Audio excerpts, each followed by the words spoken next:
was one of Job's biggest problems, accusing God of injustice. Let's look at Job 34. How does Elihu summarize his understanding of Job's claim to innocence? Elihu continued, "Hear my words, wise ones, knowledgeable ones, listen to me, for the ear tests words like the palate tastes food.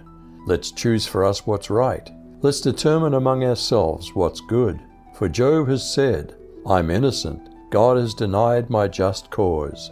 Because of my cause, I'm thought a liar. My wound from an arrow is incurable, even though I didn't rebel." Why does Elihu accuse Job of being shameless in his attitude towards God? But to tell the truth, Job is shameless. He spends his time with sinners because he said it doesn't pay to please God. Does Elihu charge Job that God does not do wickedly nor pervert justice? Therefore hear me, you men of understanding. Far be it from God that he should do wickedness, and from the Almighty that he should do wrong. For according to the work of a man, he will repay him, and according to his ways, he will make it befall him. Of a truth, God will not do wickedly, and the Almighty will not pervert justice. Who gave him charge over the earth, and who laid on him the whole world? If he should set his heart to it, and gather to himself his spirit and his breath, all flesh would perish together, and man would return to the dust. Does God show any kind of partiality to rich or poor? If you have understanding, hear this. Listen to what I have to say. Could one who hates justice govern the world? Will you condemn the mighty righteous one who says to a king, worthless man, and to nobles, wicked men, God is not partial to princes, and does not favor the rich over the poor, for they're all work of his hands. They die suddenly in the middle of the night. People shudder, then pass away. Even the mighty are removed without effort. Is God always aware of our actions on earth, that he doesn't need to investigate before judgment? Yes, Job, his eyes constantly watch the behavior of human beings. He carefully observes their every step.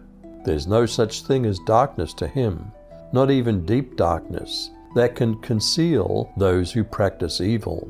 He won't examine mankind further, that they would go before God to judgment. He shatters valiant men without a need to investigate, and he raises others in their place. Thus he acknowledges their behavior and overcomes them. When nighttime comes, they're crushed. Does God punish the wicked immediately in this life, in plain sight of all, or wait? He strikes them as wicked men in the open sight of others, because they turned back from him and would not consider any of his ways, so that they cause the cry of the poor to come to him, and he hears the cry of the afflicted. When he gives quietness, who then can make trouble? And when he hides his face, who then can behold him? Whether it be done against a nation or against a man only, that the hypocrite doesn't reign, lest the people be ensnared. Did Elihu hit upon a key issue in that Job had accused God?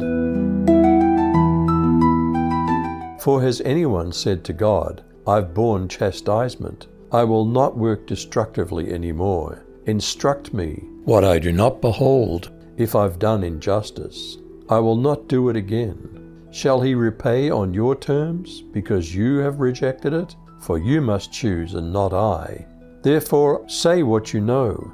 Men with a heart of wisdom will say to me, and a wise man who hears me, Job speaks without knowledge, and his words are without insight. Job ought to be tested to the limit, because he answers like wicked men. For he adds transgression to his sin. He strikes his hands together among us, and multiplies his words against God. Was Elihu at least partially right in that God shows no partiality to rich or poor? For there's no partiality with God. Was one of Job's biggest problems accusing God of injustice? You decide.